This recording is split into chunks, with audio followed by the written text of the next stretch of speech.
পরম ভট্টারক ভারত সম্রাট সমুদ্রগুপ্ত পরাক্রমাঙ্ক মহোদয়ের নির্দেশ অনুসারে সম্রাট সমুদ্রগুপ্ত পরাক্রমাঙ্ক মহোদয়ের অনুমত্তা অনুসারে এই অযোধ্যা নগরীর কেন্দ্রস্থলে এই বিপণী মার্গে বৈশালীর ভূস্বামী সূর্যবর্মা তার দুজন দাস বিক্রয় করিবেন।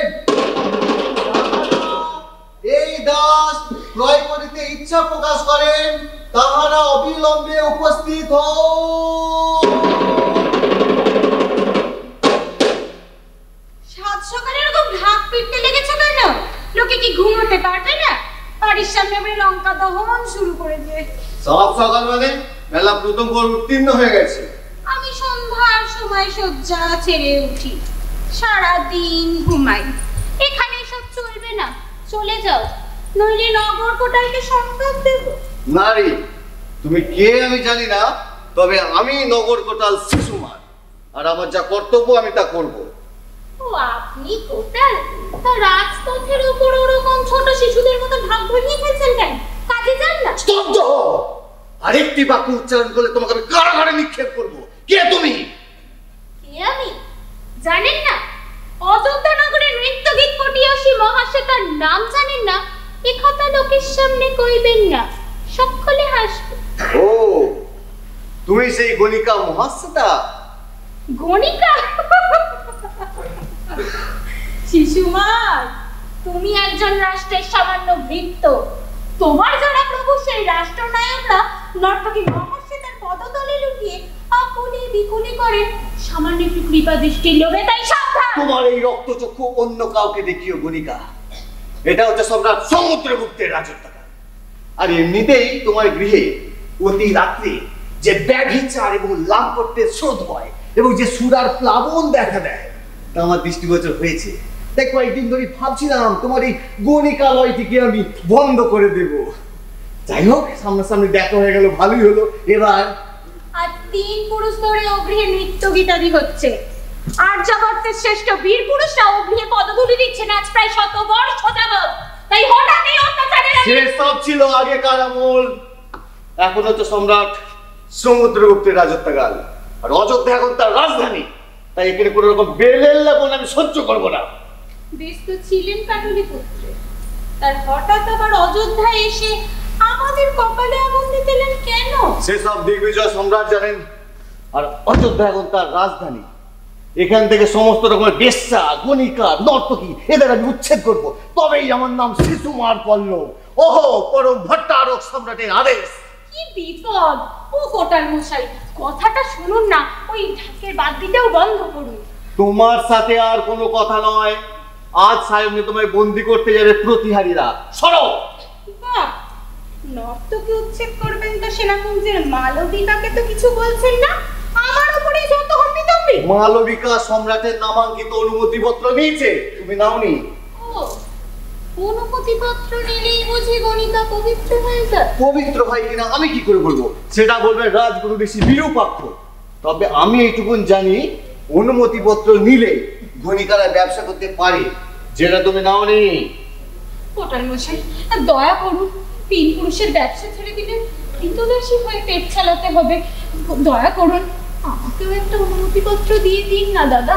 মালবিকার চেয়ে কিন্তু কিছু খারাপ না ছিল। প্রতি চৌবাতায় নৃত্যগীত হচ্ছে, আর মাতৃপূজা তো রাজপথে হয়। গণিকা যদি প্রাণের মায়া থাকে এক্ষুনি পূজা নৃত্য গীতের আয়োজন করে।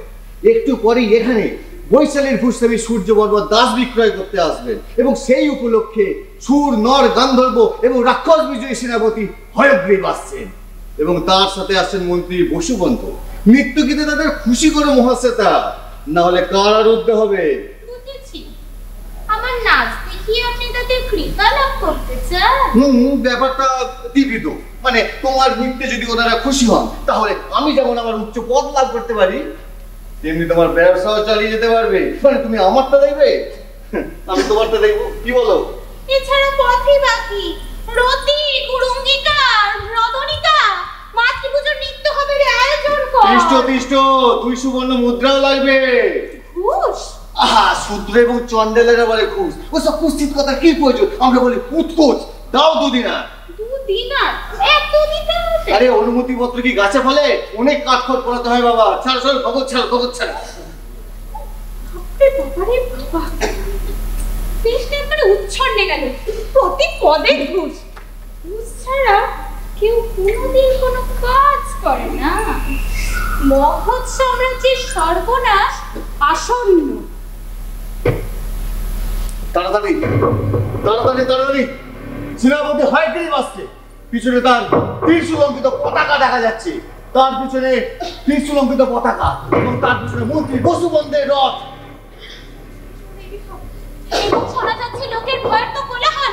লোক পালাচ্ছে। মনে হয় সেনাপতি এসে গেছেন।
হঠাৎ এরকম হঠাৎ করে আমার পূজা কেন?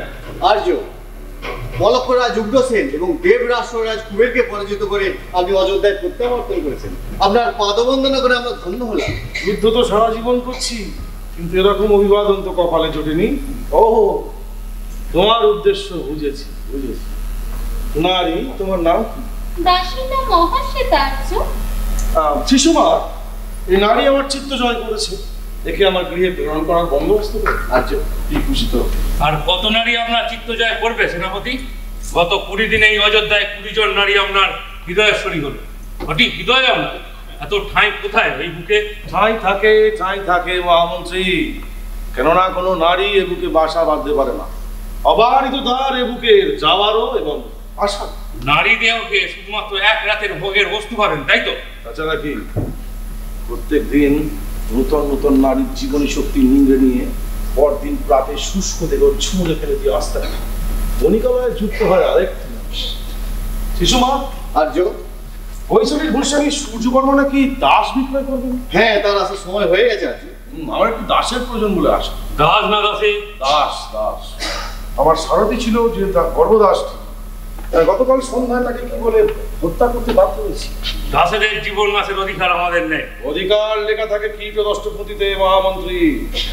ওসব নিয়ে আমি মাথা ঘামাইনি। গতকাল সন্ধ্যায় সারঙ্গিকা নামে যে নারীটিকে আমি অন্তঃপুরে এনেছিলাম, ওই দাসটি তার দিকে তাকিয়েছিল। আঘ্রাত গোলাপ আমি ছুঁই না। সে পরের দিন প্রাতেই তাকে গ্রহণ করতে পারতো, আমি কিছুই মনে করতাম না।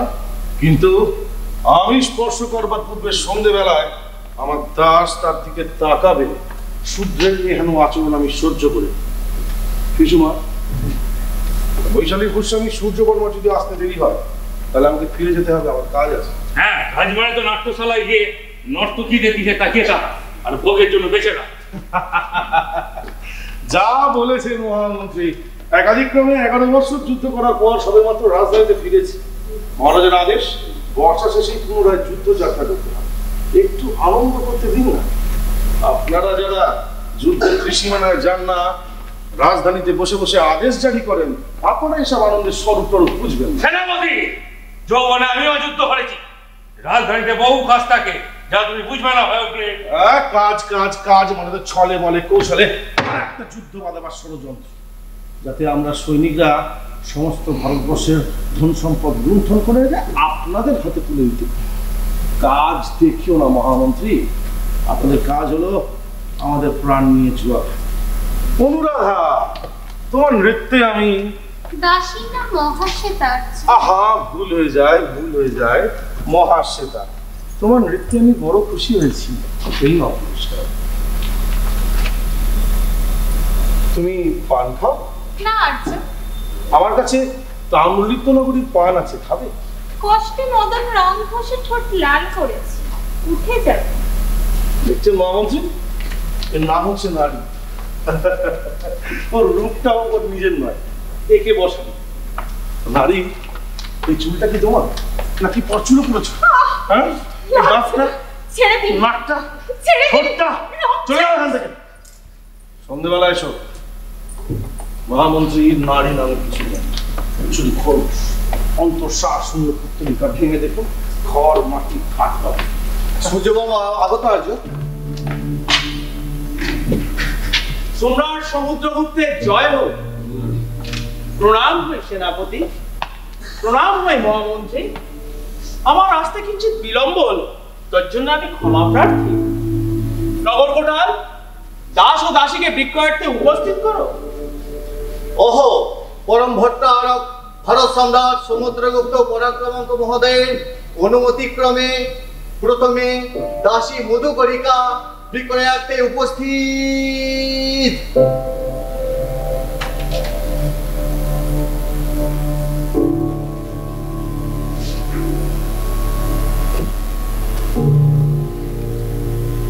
সন্তানটির বয়স কত? 10 বছর। বালকটিকে একবার দেখুন, অঙ্গ প্রত্যঙ্গ থেকে ভবিষ্যৎ শক্তির আভাস এখনই বেরোচ্ছে। ভবিষ্যতে কর্মদক্ষতা এক দাস হিসাবে আত্মপ্রকাশ করবে। আর এই নারী সর্বকর্ম নিপুণা। দাঁত দেখুন, দেখলেই বুঝবেন শরীরে এখনো যৌবন আছে। দাঁত দেখে যৌবন বোঝা যায় ঘোড়ার মামাত্র। দাসেদের সেনাপতি আসলে পশু দোষ একই প্রকারই। তোমার নাম কি? মধুকরিকা। সন্তানটি কার? জানি না। জানো না মানে? আরে কি করে জানবে? আমাদের পরিবারের সব পুরুষই তোকে ভোগ করেছে, অথচ শরীরে দেখুন যৌবন এখনো অটুট। দেখুন দেখুন। এর জন্য কত দাম ধার্য করেছেন? 700 দিনার।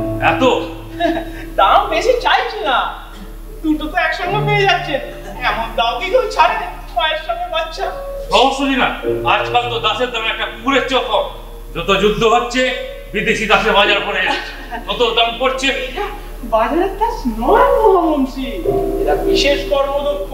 এই মধুকরিকা যাত্রাবর্তন ও স্নান কার্যে বিশেষ পারদর্শী। বেচতাম না, ঋণ পরিশোধের জন্য বেচতে হচ্ছে। 1000 দিনার তো আর হলাম বুঝি নয়। তার আগে দেখতে হবে এর দেহে কতটা যৌবন আছে। দাসী, বস্ত্র ত্যাগ করো। দেখি লজ্জা। আরে দাস, তুমি মানুষ নাকি যে নারী সুলভ লজ্জা দেখাচ্ছ? বস্ত্র ছাড়াও মহামন্ত্রী দেখবে। আমি মা, আমার সামনে আমার সন্তান দাঁড়িয়ে, রাজপথে এভাবে আমাকে বিলম্ব করবেন না। দেখুন মহামন্ত্রী, দেখুন কি দিনকাল এলো। এরপর গুরু গুরুও বলবে যে বস্ত্র পরাও, সামনে বাচক দাঁড়িয়ে। আমি দুর্ঘটনা নই, আমি মা। রাজপথে সন্তানের সামনে আমাকে লাঞ্ছিত করবেন না দেব। মার তো অত অভিনয় দেখার সময় নেই।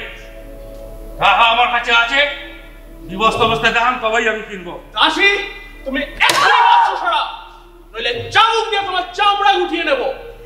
রাজপথে সন্তানের সামনে এভাবে অপমান করবেন না দেব, আমি করজোড়ে মিনতি করছি। দাসী মান অপমান কিচ্ছু নেই। দাসী করবো না। শিশুমার, ছিনিয়ে নাও ওর বস্ত্র।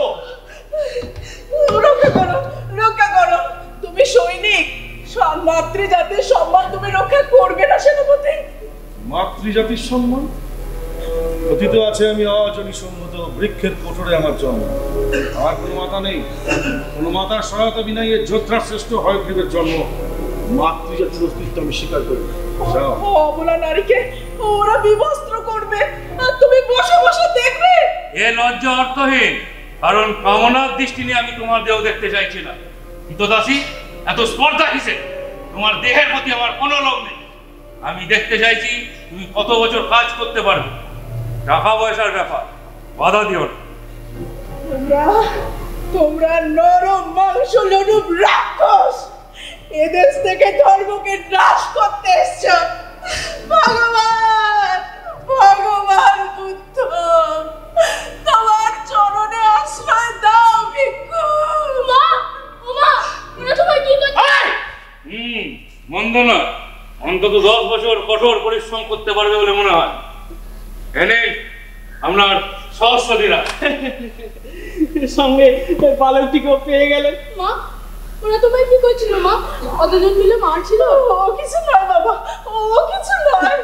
শিশুমার, একে মহামন্ত্রীর রথে তুলে দিয়ে আসুন। চলো।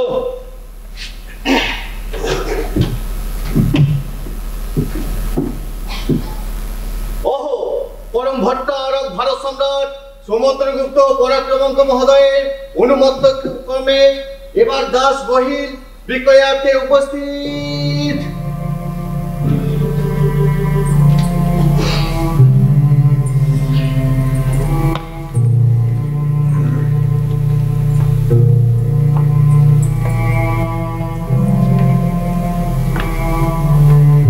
তোমার নাম গহিল?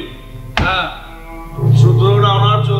শূদ্র না না, অনার্য না না না না না, রাক্ষস না না না, মানুষ মানুষ মানুষ। ও বছর তো এরকম বিড়বিড় করে, তবে কাজের কোনো ক্ষতি করে না বলে অনুমান হয়ে গেছে। এইরকম বিড়বিড় করে বলে ওদের থেকে কাজ করে দিগু, নিজের শরীরের কথা চিন্তাই করে না। দুটার পাও দুটো না, একবার দেখো, তা দেখো না। গহিল, তুমি কবে থেকে কৃতদাস? ও আত্মবিক্রয় দা, সেই সেবার যখন মহাভক্ত, আমি দাসের সঙ্গে কথা বলছি, আপনার সঙ্গে নয়। গহিল, তুমি কবে আত্মবিক্রয় করলে? আত্মবিক্রয়, অনাহার, সেই দুর্ভিক্ষ, ক্ষুধার জ্বালায় আমার পিতা মাতা আমি আমাদের ভূস্বামী সূর্য বর্মার কাছে নিজেদেরকে আত্মবিক্রয় করে, কিন্তু কিন্তু বাবা তো বাঁচেনি, দাস হয়েও তো বাঁচেনি। তুমি ঘোড়া চেনো গহিল? ঘোড়া? হ্যাঁ, ঘোড়ায় চড়ে ক্ষত্রিয়রা সামনে সামনে শত্রু বললে অনেক সময় বুকের ওপর দিয়ে ঘোড়া টকবক করে ঘোড়া চলে যায়। মহাভক্ত, দেখে দিয়ে কি কাজ করিয়েছেন? কৃষিকাজ, আমার সব দাসরাই কৃষিকাজের সঙ্গে যুক্ত। এবং এমন কাজ করিয়েছেন, এমন প্রচন্ড পরিশ্রম করিয়েছেন যে লোকটা পাগল হয়ে গেছে। অথচ দৈহিক পরিশ্রম অপরিসীম। পরীক্ষা করে দেখুন, দাঁত দেখুন।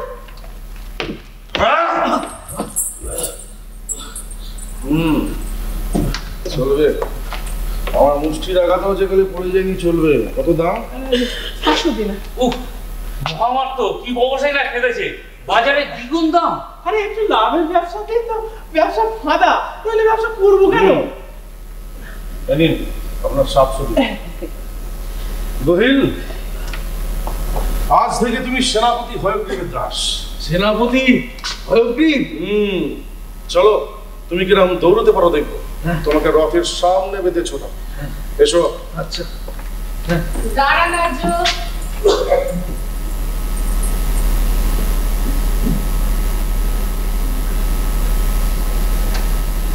আমার একটি নিবেদন আছে।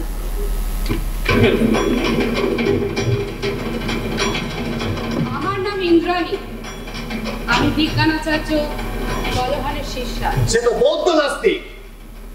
সেনাপতি আমার পরিচয় জানতে চেয়েছে, তাই বললাম আমার গুরু নাস্তিক কিনা সে বিষয়ে নিশ্চয়ই তর্কের কোনো প্রয়োজন নেই। নারী রাজপথের উপর এতগুলো পুরুষের সামনে উচ্চস্বরে উদ্ধত বাক্য উচ্চারণ করছো। এটা ব্রাহ্মণ ধর্মের দেশ, জবন দেশ নয়। এটা আশা করি ভুলে যাওনি তুমি। ব্রাহ্মণ্য ধর্মের দেশ বলেই আপনার কাছে কম্পিত হৃদয়ে করজোরে প্রার্থনা জানাচ্ছি। আর ব্রাহ্মণদের দেশে যে নারীর কোনো অধিকার নেই সেটাও খুব ভালো করে জানি বলেই আপনার কাছে ভিক্ষা চাইতে এসেছি, তর্ক করতে না। কি ভিক্ষা চাই? আপনি এ দাসকে মুক্তি দিন। আর নগদ 700 দিনার দিয়ে এই দাসকে এক্ষুনি ক্রয় করেছি, মুক্তি দেবো কেন? মুক্তি দেবেন মনুষ্যত্বের তাগিদে, এই যুবকের প্রতি মমতায় আর এক নারীর প্রতি করুণায়। ইন্দ্রাণী, তুমি তুমি ইন্দ্রাণী না? কেন এলে? কেন এলে এখানে? কেন এদের কাছে নতজানু হয়ে মাল খাওয়াচ্ছ কেন? নারী, তুমি বিধি বহির্ভূত কথা কইছো। কৃতদাসকে মুক্তি দেওয়ার কোনো বিধি নেই নারদ সংহিতায়। আপনি নারদ সংহিতা পড়েছেন? না পড়িনি, না পড়লেও সবাই জানে। আমি পড়েছি।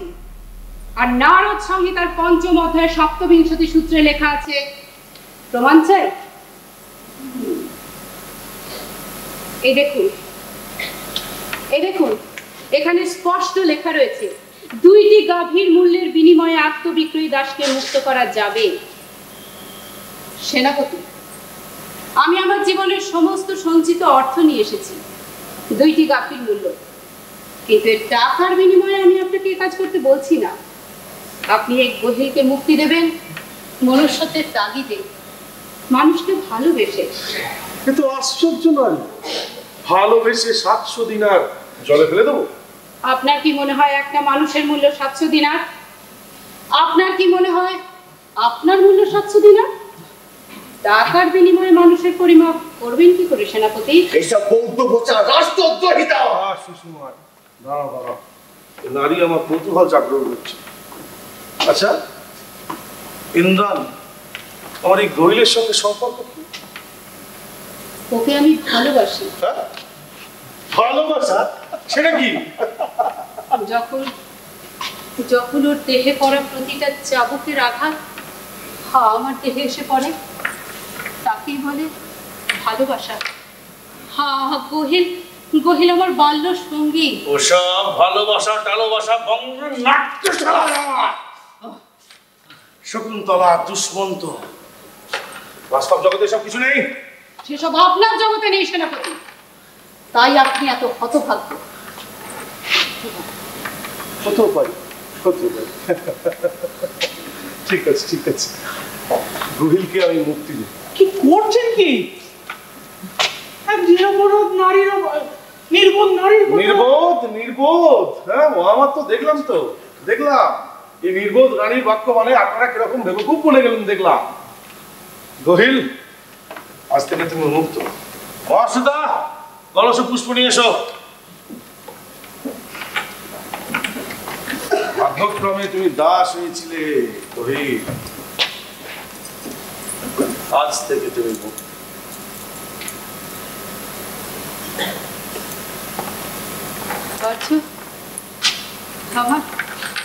আমার অন্তরে এই যে তুমি বললে আমি অনার্য হতে পারি, হ্যাঁ?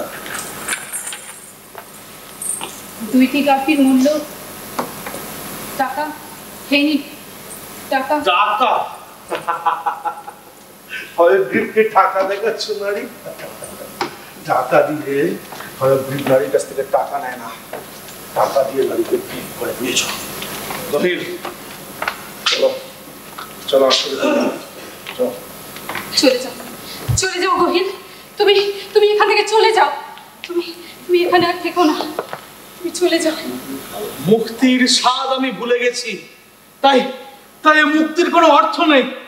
শৃঙ্খল ছাড়া নিজেকে বড় ভারমুক্ত মনে হচ্ছে ইন্দ্রাণী, নিজেকে বড় ভারমুক্ত মনে হচ্ছে। তুমি যাবে না? আমি পরে যাচ্ছি, তুমি যাও, কারণ ব্যর্থতার প্রতি সূর্যবর্মা তোমায় হত্যা করতে পারে গহিল। তুমি এখান থেকে চলে যাও তুমি। শৃঙ্খল ছাড়া বাঁচবো তো? পিঠে চাবুকের আঘাত ছাড়া শান্তি পাবো কি? আমার মাথার মধ্যে চিন্তারা সব বিদ্রোহ করছে, তাই এই মুক্তির প্রভাতকে এত বিষণ্ণ মনে হচ্ছে ইন্দ্রাণী। আমি মুক্তি পেলাম ঠিকই, কিন্তু তবে বোধহয় অনেক দেরি হয়ে গেছে ইন্দ্রাণী। আমি মনে হয় পাগল হয়ে গেছি ইন্দ্রাণী, আমি মনে হয় পাগল হয়ে গেছি ইন্দ্রাণী।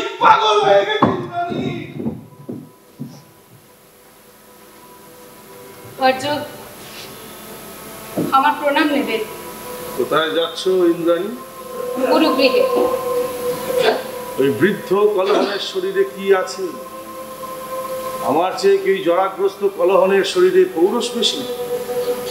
জগতে এমন অনেক পুরুষ আছে সেনাপতি, যারা নারী দেহ দেখা মাত্র সম্ভোগের কথা ভাবেন না। সবাইকে আপনার মতো নারী মাংসের দোষ ভাবেন কেন? সবাই তো আর আপনার মতো কাপুরুষ ত্রৈণ বামাচারী না। ভাবছো আমি রেগে উঠবো না? না না না, অত্যন্ত শান্ত ধীর স্থির মস্তিষ্কে আমি তোমাকে ভোগ করবো নারী। এসো। তাতে আপনি আমার দেহটাই পাবেন, মন পাবেন না। তাতে আপনার তৃপ্তি হয়, সে তো পশুদের রমণ। মন দরকার নেই, দেহকে চূর্ণ করেই আমার আনন্দ। তোমার এই উদ্ধত দর্পকে আলিঙ্গনে পেশন করে গুলিয়ে দেবো আমি। এসো এসো। কি করছেন? সেনাপতি হয় কি? নারীর নাম কি? আসুন আসুন, রাজগুরু ঋষি বিরূপাক্ষ। দেখুন দেখুন, লঙ্কা দ্বীপের চেরি ধরেছি। এমন দুর্দান্ত মেয়ে মানুষ আপনি জীবনে দেখেননি। এই দশভুজা সিন্ধু বাহিনীর নাম ইন্দ্রা। পরিহাসের প্রয়োজন নেই সেনাপতি। তোমার নাম ইন্দ্রাণী? হ্যাঁ। তোমার নামে পরোয়ানা আছে, তুমি বন্দি। নগর কোটালেকে বন্দি করো। দাঁড়াও, কি অপরাধে? গত মাসে তুমি নালন্দায় গিয়েছিলে, দিয়েছিলাম। সেখানে তুমি বিশ্ববিদ্যালয়ের ছাত্রদের সভায় যোগ দিয়েছিলাম এবং সেই সভায় তুমি বলেছো পৃথিবী গোলাকার। বলেছি। পৃথিবী গোলাকার? সর্বত্রহীন আস্তিক, এই অবিদ্যা প্রচারের দায় তুমি বন্দী। নিয়ে এসো। দাঁড়াও দাঁড়াও দাঁড়াও দাঁড়াও, সামান্য অপরাধের জন্য বন্দী? হ্যাঁ, রাজগুরু ঋষি বিরূপাক্ষ, আপনাদের সেই রসকেন নেই। এটা পরিহাস নয় সেনাপতি। পৃথিবী গৌর বলার অর্থ শাস্ত্র মিথ্যা, পুরাণ মিথ্যা। ব্রহ্মাণ্ড পুরাণে চতুর্সাগর, চতুর্দ্বীপা, সমতল পৃথিবীর বর্ণনা আছে। বৌদ্ধ শূন্যবাদীরা সেই পুরাণকে মিথ্যা বলতে চায়, তারা ধর্মনাশ করতে চায়। হিন্দু ধর্মের বিনাশী এদের আসল উদ্দেশ্য। আমি জানি, আমি তো জানি এ মেয়ে পাগল। নাহলে কেউ বলে পৃথিবী গোলাকার। হ্যাঁ, তুমি বলো না, আমরা তো জানি পৃথিবী গোল নয়। কেউ বলে পাগল, নাহলে কেউ বলে পৃথিবী যদি গোল, তাহলে আমরা পুড়ে যাচ্ছি না কেন? হ্যাঁ, আমরা কি টিকটিকি দেখি যে পৃথিবীকে সেটে আছি?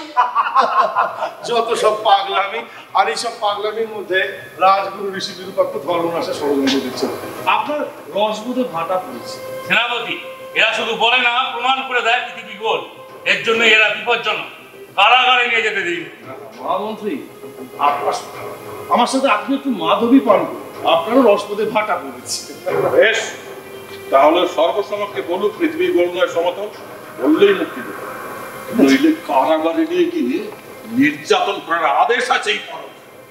বলুক, সর্বসমক্ষে বলে দাও যে তুমি এতক্ষণ যা করছিলে ঠাট্টা করছিলে।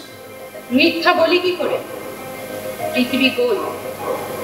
বিজ্ঞানের জয়যাত্রা শুরু হয়ে গেছে। শুনলে সেনাপতি? বন্দি করো। দাঁড়াও দাঁড়াও দাঁড়াও, তোমাকে কারাগারে নিয়ে গিয়ে এরকম নির্যাতন করবে তুমি জানো? কানে গরম শীষে ঢেলে দেবে। পৃথিবীর আকৃতি যাই হোক না, গোলাকার সমতল, তুমি বিভৎস নারকীয় নির্যাতন থেকে বাঁচবার জন্য কমসে কম মিথ্যা তো বলো। অসম্ভব। বললাম না, বিজ্ঞানের জয়যাত্রা শুরু হয়ে গেছে। তাছাড়া আমার গুরু কলহনের নির্দেশ, তার অবমাননা করব? উন্মাদ, তুমি একটা বদ্ধ উন্মাদ নারী। আরো আছে, এ নারী শূদ্র, অথচ বেদ পাঠ করছে, বই পড়ছে।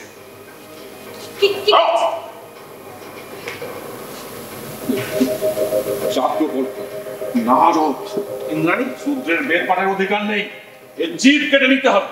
সেটাই সম্রাট সমুদ্রগুপ্তের বিধি। তুমি শূদ্রা, হ্যাঁ। তবুও বেদ পাঠ করছো? হ্যাঁ, করেছি। কারণ বেদেই শূদ্রের বেদ পাঠের অধিকার লিপিবদ্ধ আছে।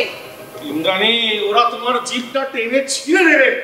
তাতে কি এরা আমার থেকে এই বেদ পাঠের অধিকার কেড়ে নিতে পারবে?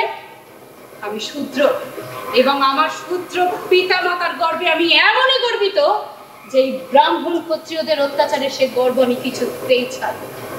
আর আমি শূদ্র, আর আমার বেদ পাঠের অধিকার এই মূর্খ ব্রাহ্মণ ক্ষত্রিয়দের চেয়ে কোনো অংশে কম নয়। সেটা আমি ততক্ষণ বলে যাব যতক্ষণ না পর্যন্ত এরা আমার জীব টেনে কেটে ছিঁড়ে নেবে। এই নারী বেদ স্পর্শ করে বেদের অবমাননা করেছে, একে বন্দি করো। দাঁড়াও, আমি নিষেধ করছি। গায়ের জোরে? হ্যাঁ, হয়তো গায়ের জোরে নিজের পথ করে নেয়। আমার কাছে পরোয়ানা আছে। কোটাল, বলপূর্বক এই নারীকে নিয়ে কার সাধ্য আছে এই নারীর গায়ে হাত দেয়? কার সাধ্য আছে হয়গ্রীবের সঙ্গে শক্তি পরীক্ষায় কার আগ্রহ? এগিয়ে যাও। সেনাপতি, গায়ের জোরে তুমি এই বড়ওয়ালার বিপক্ষে দাঁড়াবে? বড়ওয়ালার সম্রাটের নাম লেখা আছে? নেই, তবে আমার নাম আছে। আপনাকে মানি না এই শিবির বাক্য। আমি সম্রাট সমুদ্রগুপ্তের আদেশ ছাড়া কারোর অনুমতির অপেক্ষা রাখি না। এই নারীকে আমি নিয়ে যাবো, এই নারীকে আমি নিয়ে যাবো। তোমার লাম্পটের দাবি কি এতটাই প্রবল যে তুমি আমার বিরুদ্ধাচরণ করার সাহস পাও? শুধু আপনার কেন, নিজের ইচ্ছা চলার মতন পথে আমি ধর্ম শাস্ত্র বেদ কোনো কিছু পরোয়া করি না। এসো, এই নারীকে আমি আমার গৃহে নিয়ে যাবো। আর কি করছেন কি সেনাপতি? কেন নিজের বিপদ ডেকে আনছেন এক সামান্য নারীর জন্য? সামান্য নারী তোমার জন্য নয়, আমি আমার জন্য করছি, আমার সম্মানের জন্য করছি। হয়গ্রীব যাকে চায় তাকে যেন তেমন প্রকারের ন্যায়। আমি এই নারীকে আমার ঘরে নিয়ে যাচ্ছি, এই সাধ্যটাকে তো বাধা দেন আপনি। তুই বল পাবে সেনাপতি? রাষ্ট্রদ্রোহিতার সূচনা করলেন এবং শূদ্র রমণীকে আশ্রয় দিয়ে ধর্মদ্রোহিতার বহুচন্দিকা করলে। বিপদ ঘনাচ্ছে, সাবধান। বিপদ মহামন্ত্রী, বিপদ আর হয়গ্রীব তুই যমজ ভাই, একসঙ্গে খেলা করি, বুঝেছেন? আপনাদের মুখগুলো দেখে মনে হচ্ছে আপনাদের মনগুলো দুঃখে ভরে গেছে। এসবের জন্য মাধবী আছে, মাধুরী পান করুন আপনারা এখানে। আরে কি করছেন কি? আরে কি করছেন কি? ছাড়ো।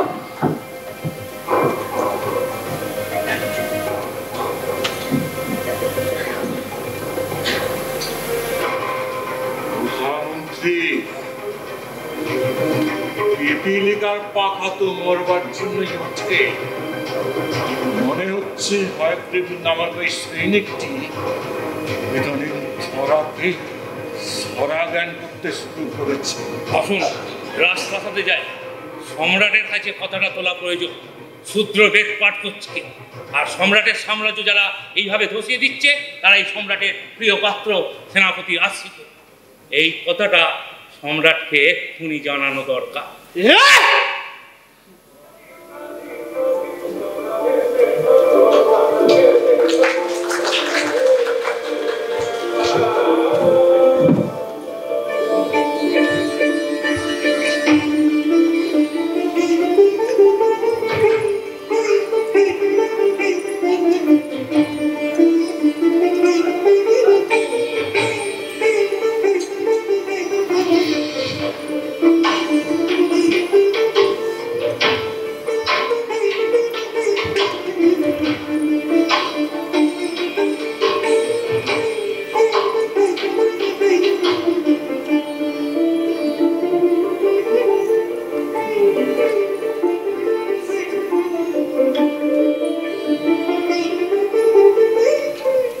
যতই আলো জ্বালি এ হতভাগা প্রাসাদে অন্ধকার বাসা বেঁধেই থাকে। আলো জেলে এদের মনের মধ্যে আলো করা যাবে? এ শালার প্রাসাদে সবই উল্টো। দিনের বেলা সবাই কাজ করে আর সমুদ্রগুপ্ত ঘুমিয়ে থাকে, আর রাতের বেলা সবাই ঘুমিয়ে পড়ে আর সমুদ্রগুপ্ত জেগে থাকে। আর রাত জেগে মরেই হতভাগা বিদূষণ। সম্রাট কখন কষ্ট করে গতের তুলে একটু হাসবেন তার জন্য আমাকে রেখেছে। এমনিতে তার হাসি পায় না, তাই নিত্য নতুন রসিকতা খুঁজতে খুঁজতে আমি একবারে হেয়ে দিয়ে উঠেছি। আর তোর দরকার কি বাবু হাসায়? তুই না হাসলে সংসারে কার কি ক্ষতি? তুই না সম্রাট, আর পাঁচজন লোকের মতো হ্যাঁ হ্যাঁ করে হাসলে তুই কিসের সম্রাট রে? সমুদ্রগুপ্ত, পুকুরগুপ্ত, ডোবাগুপ্ত। ওই আসছে ভারত সম্রাজ্ঞী উর্মিলা। এমন বেহায়া মেয়ে ছেলে গৃহস্থের ঘরে খুব একটা দেখা যায়। এই বেহায়া পুনাটা হচ্ছে বড় লোকেদের ব্যাপার। এই আমার মতো দাসীদের না ওটা ঠিক আসে।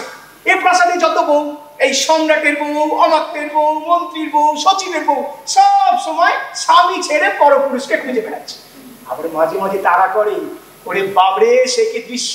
ওই যে আমার সঙ্গে রয়েছে হয়গ্রীব সেনাপতি। অবশেষে সম্রাজ্ঞী ওকে ধরেছে। গত 3 মাস কাল ধরে সম্রাটের বউ ওই সেনাপতির পেছনে ছুটছে। আয় আয় ধরেছে। আমি একটু সরে দাঁড়াই বাবা। কি ব্যাপার সেনাপতি? আজ প্রায় 3 মাস হয়ে গেল দেখাই নেই। শেষ পর্যন্ত ভাবছিলাম মেঘদূতকে দিয়ে বার্তা পাঠাতে হবে না। কাজ ছিল মহারাজ। কি কাজ? না জানার ভান করছেন কেন? সম্রাট সমুদ্রগুপ্ত আমাকে সেনাপতির পদে নিযুক্ত করেছেন, সুতরাং অজেয় মগধ সেনাবাহিনীর নানা কাজে ব্যস্ত থাকি সর্বদা। আর সারা রাত? আমার রাতগুলোর নিভৃত বিবরণ শুনিয়ে মহারানী উর্মিলার ধৈর্যচ্যুতি ঘটাবো এমন অভদ্র আমি নই। জানি জানি, সেনাপতি হয়গ্রীবের রাত কিভাবে কাটে সবাই জানে। গুজবে কান দেবেন না মা।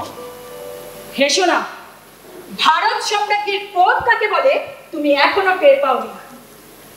কাল আদেশ পাঠিয়েছিলাম প্রাসাদ উদ্যানে চন্দ্র সরোবরের তীরে দেখা করতে, কেন আসেননি? আগেই আপনাকে বললাম আমার বহু কাজ ছিল। সাম্রাজ্ঞীর আদেশ উপেক্ষা করা যায় এমন কোনো কাজ সাম্রাজ্যে নেই। তোমার প্রাণের মায়া নেই? না নেই। তোমার এই শয্যা সঙ্গিনীগুলোর নাম জানতে হবে আমার, তারপর গুপ্ত ঘাতক লাগিয়ে তাদের এক এক করে হত্যা করাবো, তবে যদি এই চালার উপশম হয়। আমারও বড় উপকার হয় জানো। প্রত্যেকদিন প্রাতে যেসব নারীগুলোকে আমি বাসি ফুলের মালার মতো পরিত্যাগ করি, তাদের ইহলোক থেকে সরিয়ে দিলে আমারও বড় উপকার হয়। তাদের মধ্যে মাঝে মাঝে কেউ কেউ খুব জ্বালায়, কান্নাকাটি করে। তুমি কি ভেবেছো এরকম এক রাত্রি আমাকে নিয়েও আনন্দ করবে? তবে সত্যি কথাই বলি, আপনাকে আমি স্পর্শই করব, আপনাকে আমি অন্তর থেকে ঘৃণা করি। আপনার হাব ভাব ব্যবহারকে আমার অসহ্য বলে মনে হয়। আপনার রূপ কৃত্রিম, গুণ নেই। আপনার এই দেহ অন্যান্যদের মনে আগুন ধরাতে পারে, আমার মনে জাগায় শুধুমাত্র বিকার। আপনি বহু ব্যবহারে বিধ্বস্ত এক কণিকা মাত্র। তোমার সামনে মগধের সাম্রাজ্ঞী, তুমি যা উচ্চারণ করলে তার জন্য তোমার প্রাণদণ্ড হবে। প্রতিহারিণী! চমৎকার চমৎকার চমৎকার। মরতে কোনো কষ্ট নেই। জীবনে 24 বার যুদ্ধে 12 বার মৃত্যুর মুখোমুখি হয়েছে। মৃত্যু আমার অতি পরিচিত বন্ধু, কিন্তু আমার মৃত্যুর সংবাদটা সম্রাটকে পেয়েছে আপনি। আপনি বলবেন মহারানী উর্মিলা সমুদ্রগুপ্তের শয্যা ছেড়ে হয়গ্রীবের শয্যায় আসার প্রস্তাব দিয়েছে। দুরাত্মা হয়গ্রীব সে প্রস্তাব প্রত্যাখ্যান করেছে। সুতরাং পাষণ্ড হয়গ্রীবকে শিরচ্ছেদ করা দরকার। কি হল বলবেন? আমি বলছি, প্রতিহারিণী কে আছো? এসে দেখো, তোমাদের সেনাপতি হয়গ্রীব মহারানী উর্মিলাকে গণিকা বলেছে। তাকে অবিলম্বে। দয়া করো হয়গ্রীব, দয়া করো। পুরুষ যদি হও, আমার ব্যভিচারের কাহিনী তুমি এভাবে রটনা করো না। মহারানী উর্মিলা তার মান সম্মান সব ধুলোয় মিশিয়ে তোমার কাছে করজোড়ে মিনতি করছে, তাকে বিমুখ করো না। কি মিনতি করছেন আপনি?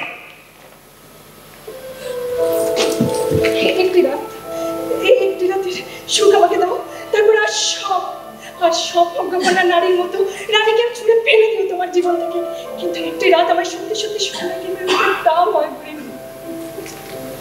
এই প্রাসাদ, অলংকার, ধনরাশি, এই রাজত্ব সব আমার কাছে বদ্ধা মাটি, নিষ্ফল ধুলি রাশি। এসব চাই না, চাই শুধু হয়গ্রীবের হৃদয় একটি রজনী। মহারানী উর্মিলা, আপনি যৌন বিকার বুঝতে কামাতরা। কামনা অসুস্থ, যাকে সহজে পাওয়া যায় না তাকে পাওয়ার এই তীব্র বাসনা এক প্রকার মানসিক রোগ। আমি যদি সহজলভ্য হতাম, আপনি আমার দিকে ফিরেও তাকাতেন না। একটা কথা বলি, আমি দুর্লভ নই, আমি অলভ্য। নিষ্ঠুর, কি নিষ্ঠুর তুমি! এক রাতের আলিঙ্গনে কি এমন ক্ষতি তোমার? সহস্র বেশ্যাকে চুম্বন বিলিয়ে বেড়াও, আর ভারতেশ্বরীকে এক রাতের স্পর্শ ভিক্ষায় এত কার্পণ্য, এত দম্ভ, এত তেজ! আমি সম্রাট সমুদ্রগুপ্তের ভৃত্য। তার বিশ্বাসের অমর্যাদা আমাকে দিয়ে হবে না। সম্রাটের মহারানী তাকে অনায়াসে প্রতারিত করতে পারেন। ভৃত্য কে তুমি? আমি সম্রাট গুপ্ত, বসে বসে দেখছি রাজ্যের অবস্থা। বড় বেশি দেখে ফেলেছো, এবার তোমাকে মরতে হবে। কি করছো কি? ছাড়ো ওকে, ও বিদূষক দদ্দুর। ও সবকিছুই দেখে কিন্তু কিছু বলে না। ও তো কৃতদাস, ওর কি মন আছে? ওর কি চিন্তা শক্তি আছে? ওকে হত্যা করতে হবে কেন? হত্যা করতে হলে আমাকে করো। বুঝলে সেনাপতি, ধরো আমি একটা আসবাব, ওই দরজার কপাট কিংবা দেয়ালের অংশ। চিন্তা শক্তি, বুদ্ধি শক্তি আমার কিছু নেই, ভাগ্যিস নেই।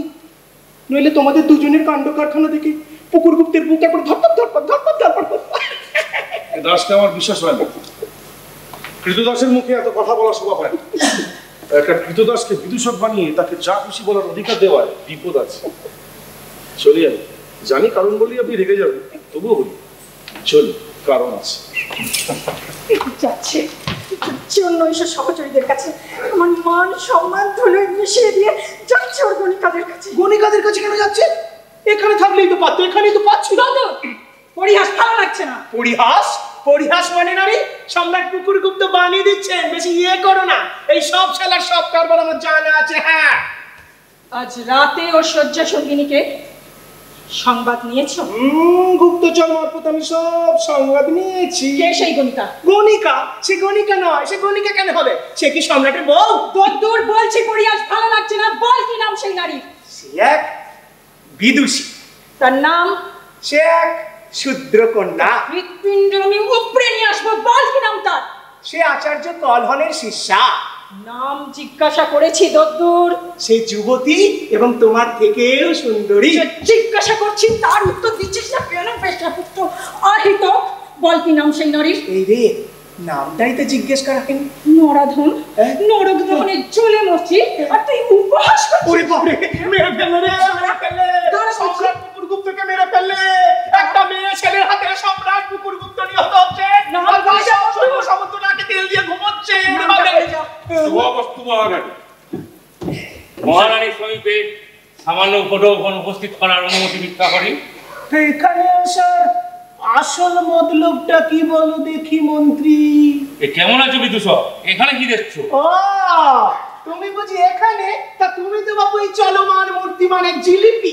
তোমার এই পেঁচের ঘর ফেরে না আমি মাঝে মাঝে দিশেহারা হয়ে যাই। কোথায় তোমার শুরু আর কোথায় তোমার শেষ? কোথায় তোমার মাথা আর কোথায় তোমার পা? যাক, এখানে আসার আসল মতলবটা কি বলো দেখি মন্ত্রী? অকারণে এই বুদ্ধিহীনা মেয়েটিকে উপহার দেওয়ার পাত্র তো তুমি নাও। দদ্দুর, যা এখান থেকে। বলুন মহামন্ত্রী।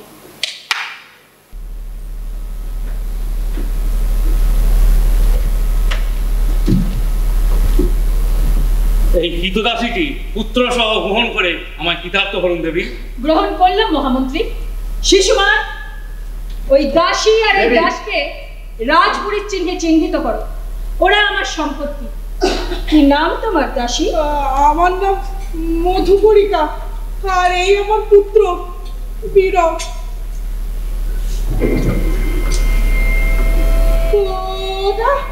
ওটা কি দেবী? রাজপুরীর সমস্ত গবাদি পশু আর দাস দাসীদের রাজপুরীর চিহ্নে চিহ্নিত করা হয়। ও কিছু নয়, কিছু নয়, ও কিছু নয়। গরু, ঘোড়া, দাস দাসী সকলেই খায় গরম লোহার ছেঁকা। শুধু গরম লোহার ছেঁকা। লাল লোহা দিয়ে আমাদের জন্মের মতো ক্ষত চিহ্ন এঁকে দেবে। পিঠ দেখি, পিঠের বস্ত্র সরা। আমার পিঠ চিহ্নিত করুন, কিন্তু আমার বালকটিকে রেহাই দিন। তা হয় না, যা নিয়ম তাই হবে।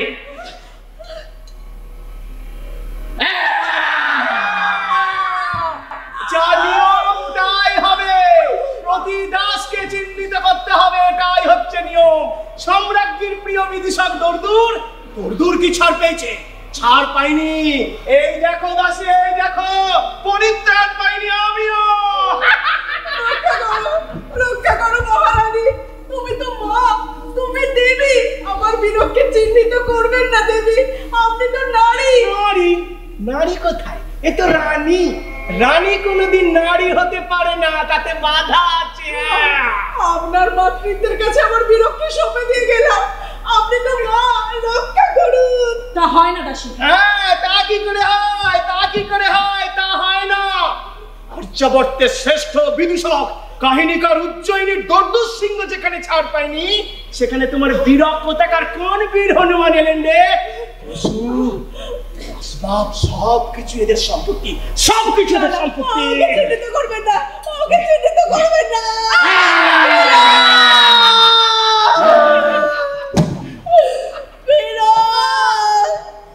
আমার লাগেনি মা, আমার লাগেনি।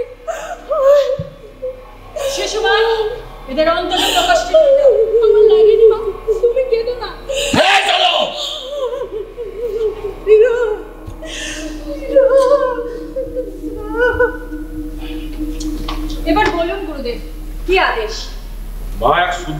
বেদ পাঠ করেছে, শাস্ত্র বিরোধী নানা প্রচার করছে, অথচ ধর্মের এই সর্বনাশের সম্ভাবনাতেও আমি ধর্মের রক্ষক হয়ে ধর্ম রক্ষা করতে পারছি। কে সেই নারী? তাকে বধ করার আদেশ দিচ্ছেন না কেন গুরুদেব? পাপিষ্টা সেই ধর্মদেশীর নাম ইন্দ্রাণী। তাকে বধ করা তো দূরের কথা, বন্দিও করতে পারছি না। রাজগুরু বিরূপাক্ষ ক্লিপ বৃহন্নলায় দাঁড়িয়ে দেখছে ধর্মের এই সর্বনাশ। ব্রহ্মচাপ কোথা? ঘোর কলি গ্রাস করেছে সংসারকে। সামান্য শূদ্রকন্যার কি এমন ক্ষমতা যে স্বয়ং রাজগুরু পরাজিত? দেবী, তার আশ্রয়দাতা। হ্যাঁ, বলো বলো বলো বলো। মুখটা নিষ্পিস করছিলে, এতক্ষণ চেপে ছিলে কি করে বাবা? তার আশ্রয়দাতা স্বয়ং হয়গ্রীব। হয়গ্রীব? জিলিপি, তুমি ধন্য। কি পেচ কষেছো বাবা। 3 দিন হলো সেই ইন্দ্রাণীকে নিজে উড়িয়ে তুলেছে। এই 3 দিন 3 রাত্রি তার চিরাচরিত ব্যবহারে ঘটেছে আশ্চর্য পরিবর্তন। নিত্য যার নতুন রমণী প্রয়োজন হতো, সে আশ্চর্য সংযত। তার বণিঘাট দল বিতাড়িত, নর্তকীগণ নির্বাসিত। সেই গৃহে এখন একজনই অধিষ্ঠাত্রী, তার নাম ইন্দ্রাণী। সহজেই হয়গ্রীবের হৃদয় এখন একজনের স্থান, তার নাম ইন্দ্রাণী। দেবী, হয়গ্রীবের হৃদয় যদি কেউ অধিকার করতে চায়, প্রথমে ইন্দ্রাণীকে নিশ্চিহ্ন না করে এক পাও এগোতে পারবে না। এই কথার অর্থ? আমাকে এই কথা শোনানোর অর্থ কি মহামন্ত্রী? না না, আমি কথার কথা বলছি। হ্যাঁ, কথার কথা, লাখ কথার এক কথা। ওহে জিলিপি মহাশয়, যে 10 চক্রব্যূহ তুমি ফেলেছো তাতে বেটা হয়গ্রীব কেন ভগবান ভূত হয়ে যাবে। আর তখন যদি গুপ্ত বংশের পরিবর্তে ওই জিলিপি বংশী রাজত্ব শুরু হয় আর তুমি হও সম্রাট প্রথম জিলিপি, তাতে অবাক হব না। বলছি, পথ নিষ্কণ্টক করছো। বৎস, তুমি বসে যাও, আমরা প্রয়োজনীয় কথাবার্তা বলছি। ইন্দ্রাণী, সে সুন্দরী। বাপ চিরদিনই মনোহর রূপ নিয়ে আসে মা। সম্রাটের কানে কথাটা পৌঁছে দিতে হবে। হয়গ্রীবের প্রতি তার অন্ধ স্নেহ একমাত্র তুমিই তাকে বোঝাতে পারো। ওই ইন্দ্রাণী হচ্ছে অধর্মের সূচনা, ব্রাহ্মণ্য ধর্মের অবসান। বৃষ্টিবাদী বিজ্ঞানবাদ বেদ বাক্যের অবমান ওরা করেছে। এই বাবু, এই তোমার না গোয়াই টোয়াই গিয়ে ধ্যান ধ্যান করার কথা? এই বুঝি তোমার সন্ন্যাসের নমুনা? স্তব্ধ হ পাষণ্ড শূদ্র। এই মরেছে, আমি জানতুম তুমি বামুন। কিরে ঋষি, তুই শূদ্র? তোকে বলছি নরকের কীট, অন্তজ কৃতদাস। আমাকে বলছো? আমি ভাবলাম যে সন্ন্যাসী টাকার কুমির হয়ে বসে আছে তাকে বলছো। যে ধর্মের সর্বোত্তানী ঋষি কোটিপতি হয়ে কূটনীতির খেলা খেলে, সে ধর্ম টিকবে তো? সাবধান, সাবধান। মহারাজাধিরাজ মগধাধিপতি ভারত সম্রাট সমুদ্রগুপ্ত শুভ আগমন করিতেছেন।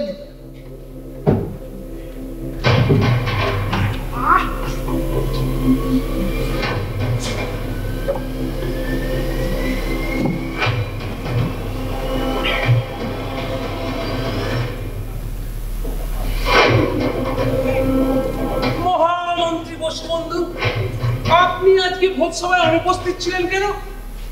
সিংহলরাজ মেঘবর্মণের দূতের সম্মানার্থে ভোজছিলেন, আপনি এলেন না কেন? অপরাধ মার্জনা করবেন সম্রাট।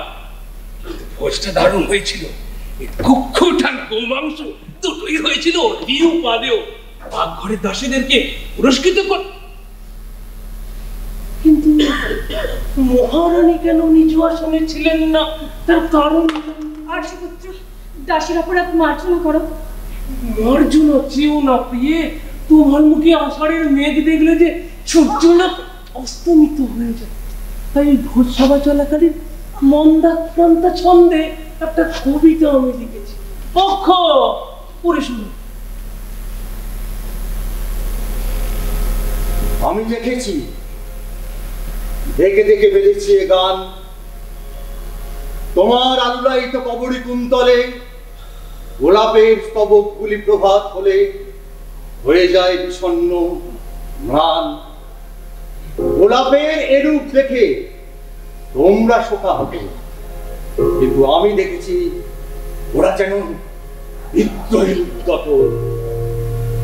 যখন বিষণ্ণ জ্যোৎস্নায় ব্যথিত সন্ধ্যায় মৌন কান্নায় ভুবন ভরে যায়, তখনই মৃদু স্বরে গোলাপেরা কথা বলে চুপি চুপি বিদ্রোহ ছড়ায়। চুপি চুপি বিদ্রোহ ছড়ায়। মহারাজ, রাজ্যের পর রাজ্য জয় করে চলেছ, অথচ নিজের ঘরের খোঁজ রাখো। ঘরের খোঁজ তো রাখি, কখনো পাই কখনো পাই না। আর্যপুত্র, দাসী কি এমন অপরাধ করেছে যে তুমি ঘর অপরাধ আমার? আমি প্রেমান্ধ, সম্রাটের ভালোবাসতে নেই। আমি সে ঘরের কথা বলছি না, বলছি রাজ্যের অভ্যন্তরে বৌদ্ধ নাস্তিকদের ষড়যন্ত্রের কথা। তার কোনো খবর রাখো? সম্রাট খবর রাখে না, এটা কি করে ভাবলে ব্রাহ্মণ? অথচ এক বৌদ্ধ রাজার দূতের সম্মানে ভোজের আয়োজন করো। শুধু ভোজের আয়োজন নয়, ওই সিংহরাজ মেঘবর্মণের অনুরোধে আমি ওই বুদ্ধ গয়াতে একটা বৌদ্ধদের আশ্রম তৈরি করার অনুমতি দিয়েছি। সম্রাট কি জানেন, তারই সেনাপতি শুদ্ধ রমণীকে আশ্রয় দিয়ে রাজগুরু লঙ্কার বিরুদ্ধে দাঁড়িয়েছে। ইন্দ্রাণী, ইন্দ্রাণী না নাম মেয়েটি? এই মরেছি। তুমি জানো মহারাজ? হ্যাঁ, আমি সবই জানি। তুমি নিজ কক্ষে যাও মহারানী। ও জিলিপি, এই হয়গ্রীবে তোমার থেকে বেশি ঘরে সব আগে ভাগে বলে দিয়েছি। মহারাজ, তুমি হয়গ্রীবের এই স্বেচ্ছাচারিতার বিচার করবে না? গুরুদেব, ইন্দ্রাণীর অপরাধটা নালন্দায় সে বলেছে পৃথিবী গোল, আর আপনি বলেছেন পৃথিবী সমতল। তাছাড়া কি? উপরন্তু ইন্দ্রাণী শুদ্ধ কন্যা, দেড় স্পর্শ করে কি করে? হয়গ্রীব এই নারীকে রক্ষা করছে, তুমি হয়গ্রীবের বিচার করবে কিনা? হয়গ্রীবের বিচার তোমার মুখে মানায় না ব্রাহ্মণ, সে আমার দক্ষিণ হস্ত স্বরূপ। যাক, ওই ইন্দ্রাণীর গুরু বিজ্ঞানাচার্য আমার সাক্ষাৎ পায়, সে সময় সম্রাট তাকে আহ্বান জানাবো। ওহো, বিজ্ঞানাচার্য মহর্ষি কলহর উপস্থিত।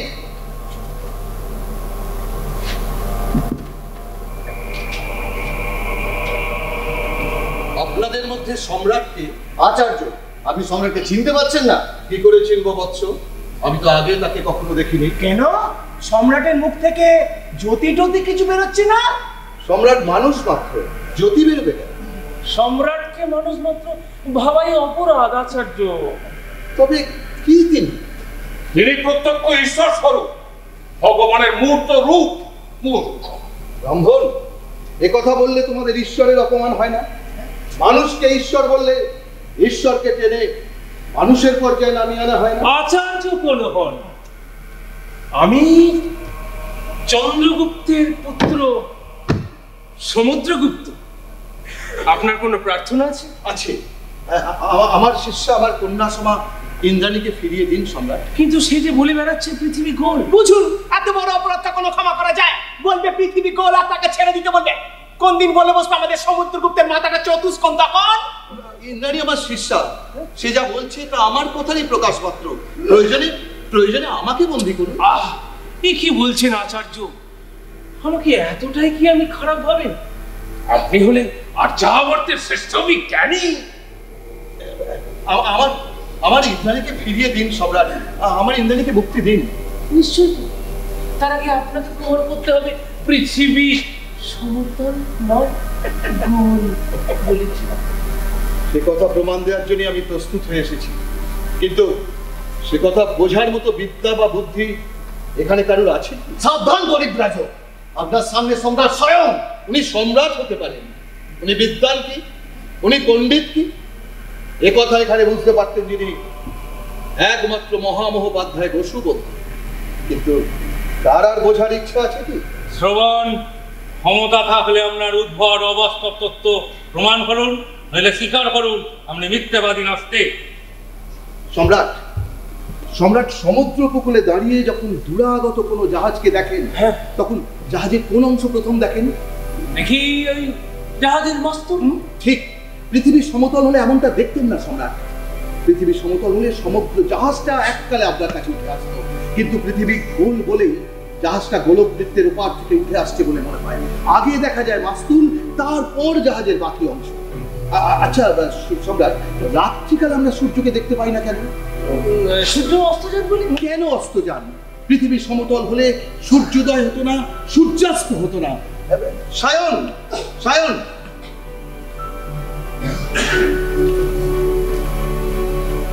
হ্যাঁ, এসো এসো, এখানে না, এখানে এখানে না। সম্রাট, সম্রাট, পৃথিবীর আকৃতি এই গোলকের মতো। এই এই এই প্রদীপ ধরুন সূর্য, প্রদীপের আলো পৃথিবীর যে অংশে পড়েছে সে অংশে দিন, আর তার বিপরীত অংশে রাত্রি। এই রাত্রির অংশ ঘুরতে ঘুরতে যখন আবার আলোক বৃত্তের সামনে এলো তখন সেখানে হলো দিন, আবার এই আলোকিত অংশ যখন ঘুরতে ঘুরতে অন্ধকারে এলো তখন সেখানে নেমে এলো রাত্রি। আর এই বৃহৎ গোলক বৃত্তের এক ক্ষুদ্র অংশে যে জীব বাস করে তার নাম মানুষ। মানুষের মনে হয় সূর্যের মুখে উদয় হচ্ছে, অস্ত যাচ্ছে। আসলে সূর্য ঘোরে না, ঘোরে এই পৃথিবী। তাহলে আপনি বলতে চান বিষ্ণু পুরাণ মিথ্যা? না না না, মিথ্যা নয়, মিথ্যা নয়। মিথ্যা হবে কেন? প্রাচীন কবি ঋষিরা যেমন কল্পনা করেছিলেন তেমন লিপিবদ্ধ করেছেন, কিন্তু আজকের বিজ্ঞান সেই সব কবি কল্পনাকে আশ্রয় করবে কেন? আরে সেটাই স্পষ্ট করে বলুন না, পুরাণ কবি কল্পনা মাত্র, সুতরাং তা মিথ্যে। আজ তা মিথ্যে প্রমাণিত। মহামন্ত্রী বসু, একটা কথা আমার মুখ থেকে বার করে নিয়ে ধর্মদ্রোহিতার দায়ে আমার কণ্ঠরোধ করতে চান, ওই সব কুটকাচালের কলা কৌশলে বিজ্ঞানের অগ্রগতিকে স্তব্ধ করতে চান। কিন্তু কিন্তু এসব প্রতারণার কি প্রয়োজন? পুরাণ আমাদের আলোচ্য বিষয় নয়। জানতে চেয়েছিলেন পৃথিবী গোলাকার কিনা? এই নিন, এতে 125টা অকাঠ্য প্রমাণ আছে। বিদ্যা বুদ্ধি থাকলে পাঠ করুন এবং বুঝুন। আচার্যদেব, পৃথিবী গোল হলে আমরা বুঝতে পারি না কেন? সম্রাট, সম্রাট, একটা পিপিলিকা যখন একটা পর্বত গাত্রে দাঁড়িয়ে থাকে সে কি বুঝতে পারে পর্বত গাত্র ভালো? না। ঠিক সেই রকম এই বৃহৎ গোলক বৃত্তের একটা ক্ষুদ্র অংশে দাঁড়িয়ে মানুষের মনে হয় ভূতল বুঝি সমতল। আচ্ছা সুমন বাবা, একটা কথা বলো দেখি, এইখানে এইখানে মানে পৃথিবীর নিচে যে থাকে সে পড়ে না কেন? কারণ পৃথিবী আমাদের আকর্ষণ করছে। এই জগতের সব বস্তু অন্য বস্তুকে আকর্ষণ করছে। সূর্য পৃথিবীকে, পৃথিবী চন্দ্রকে, সব বস্তু সব বস্তুকে। ও, তাহলে আপনার মতে চন্দ্র সূর্য বস্তু মাত্র? নিশ্চয়ই। দাও, চন্দ্র পৃথিবীর মধ্যে একটা গ্রহ মাত্র। পাপ পাপ, চন্দ্র একটা দেবতা এবং চন্দ্রের 27টা পত্নী, রোহিণী, ফাল্গুনী, চিত্রা, বিশাখা, রাধা ইত্যাদি। এগুলো নানা নক্ষত্রের নাম। ঋগ্বেদ কাব্যময় ভাষায় বলতে চাইছে চন্দ্রকে ঘিরে থাকে সব নক্ষত্র। মিথ্যা বৌদ্ধ নাস্তিক, মিথ্যা। ঋগ্বেদ বলছে চন্দ্র একজন দেবতা এবং ওই 27টি নারী হচ্ছে প্রজাপতি দক্ষের কন্যা। আর চন্দ্রের ওই শুভ্র জ্যোতি হলো দেবতার মুখ নিশ্চিত দুর্তি।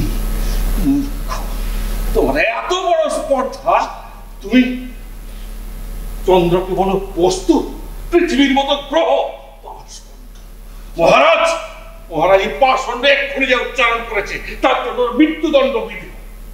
মৃত্যুদণ্ডে ভয় করি না ব্রাহ্মণ, কিন্তু চাক্ষুষ প্রমাণের বিরুদ্ধে তোমাদের তর্জন গর্জন আর অসার শাস্ত্রের আস্ফালন অসহ্য। সায়ন, দুরবীক্ষণা।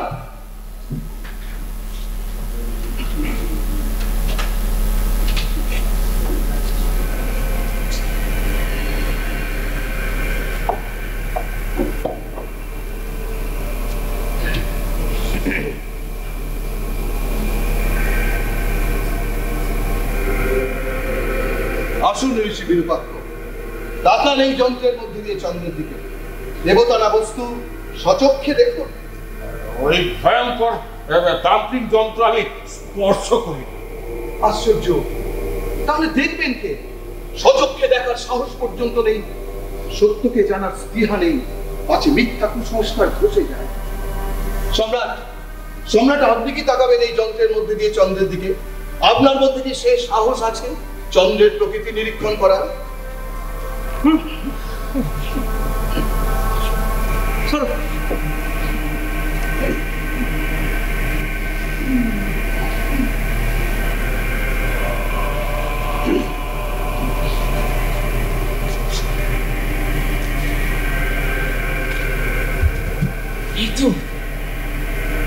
এই তো চন্দ্রকে স্পর্শ করতে পারছি মনে হচ্ছে। হাতের হাতের কাছে তো চাঁদ। বলুন সম্রাট, সত্যের দোহাই, বিজ্ঞানের দোহাই, কি দেখলেন বলুন। রাজগুরু বিরূপাক্ষ, তাকাও, তাকাও ওই যন্ত্রের মধ্যে দিয়ে। ওই মায়া যন্ত্র আমি ছোব না। হাতে হবে রাজাদেশ। ওর আমায় বলো, শাস্ত্র এত মিথ্যা কেন?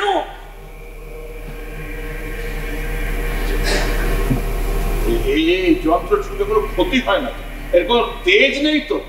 আসলে কোনোদিন এসব দেখিনি কিনা। ওর বলো আমায়, কি দেখলে? আরে মূর্খ, ওর মধ্যে দিয়ে তাকাও।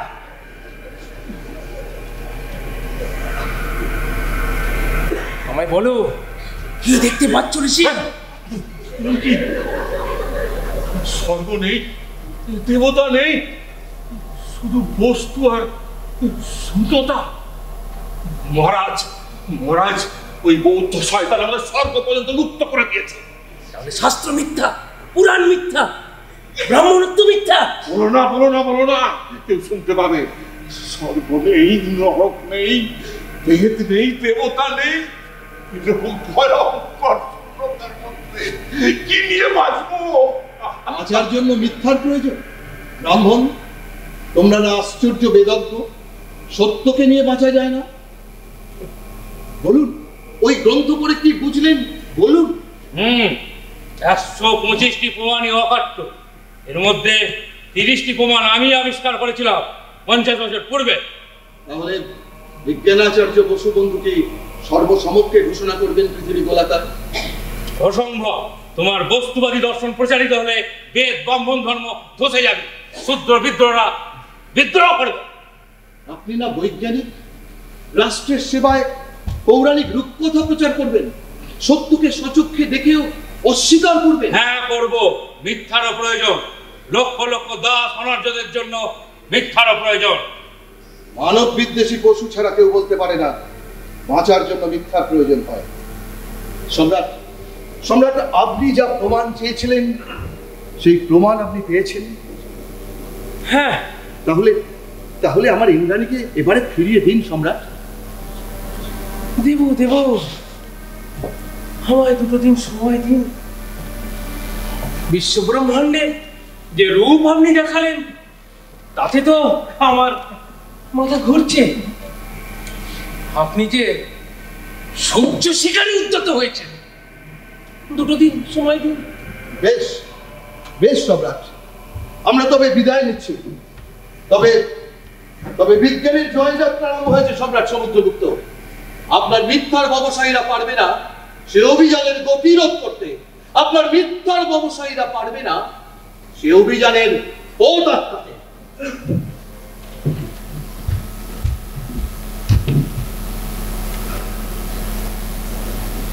সম্রাট, ওই বৌদ্ধ শয়তান তার সমস্ত শিষ্য শিষ্যাকে হাতির পায়ের তলায় পিষে মারুন। ওই ভয়ঙ্কর যন্ত্রটাকে ভেঙে গুড়িয়ে ফেলো। কাপুরুষ! চাক্ষুষ প্রমাণের সামনে বিধ্বস্ত হয়ে এখন আস্ফালন করছো না? নিজের চোখে দেখে নিয়ে গেলে না চন্দ্রের চেহারাটা? সম্রাট, এটা পরিহাসের সময় নেই। কলমকে বন্দি করুন। কি অপরাধ? বেদকে মিথ্যে বলার অপরাধী। ওর তো প্রমাণ করে দিয়ে গেল বেদ মিথ্যা। সত্য কি অপরাধ? তাহলে সে বৌদ্ধ নাস্তিক এই অপরাধে বন্দী করো। বাহ, বৌদ্ধ বলে আজকে আমি যশ লাভ করলাম, আজ বৌদ্ধ নাস্তিক বলে আমি গ্রেফতার করবো? হ্যাঁ, লোকে কি বলবে? তাহলে সে সূত্রকে বেদ পড়িয়েছে, এই অপরাধে বন্দী করো, হত্যা করো। আচার্য কলহনকে জব্দ করতে গেলে এর থেকে আরো বড় বেশি অভিযোগের প্রয়োজন। তা না হলে তো ওই পুরুষপুর থেকে পুণ্ডবর্ধন পর্যন্ত সমস্ত শাস্ত্রজ্ঞ ঋষিদল একবার রেড়ে করে তেড়ে আসবে আমার দিকে। যাক, সেসব রাজনীতির ব্যাপার। তবে শেষ পর্যন্ত আমি জানি কলহন মরবে, মরতে থাকে হবে। কারণ সূর্য শিকারে শুধুমাত্র সম্রাটের অধিকার, কোন বৌদ্ধ নাস্তিকের সে অধিকার নেই। তো তুমি তুমি নিজের কাছে কি জবাব দেবে ব্রাহ্মণ? তুমি স্বীকার করবে যে আজ শ্রাবণ পূর্ণিমার রাত্রে একজন বৌদ্ধ নাস্তিক স্বর্গ থেকে সমস্ত দেবতাদের ছেটিয়ে বিদায় করে দিয়েছে? বলো না, বলো না, বলো না, নাও। না না, নিজের মনে হয়তো এ কথা বলবো না, কিন্তু ওর মনে তো জানবো তোমরা মিথ্যেবাদী, সহস্র সহস্র বৎসর ধরে মিথ্যার ব্যবসা করে আসছো। এ কথা তো জানবো। শাস্ত্র নেই, পুরাণ নেই, বেদ নেই, ব্রাহ্মণত্ব নেই। এই স্থূল বস্তুর কারাগারে শুধু উদয় আর মুক্তি, আর কিচ্ছু নেই, আর কিচ্ছু নেই, আর কিচ্ছু নেই।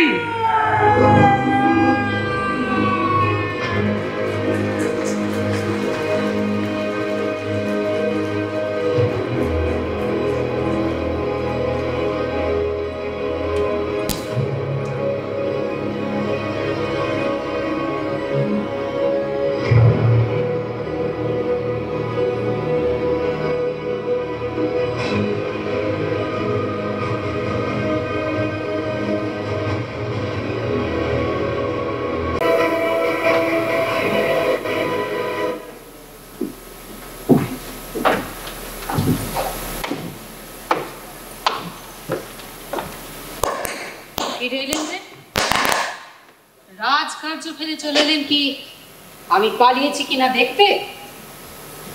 আমি কোথায় কখন যাব তার কৈফিয়ত কি তোমাকে দিতে হবে না কিনারে? তা কেন? আমি আপনার বন্দী, আমাকে কৈফিয়ত দিতে যাবেন কোন দুঃখে?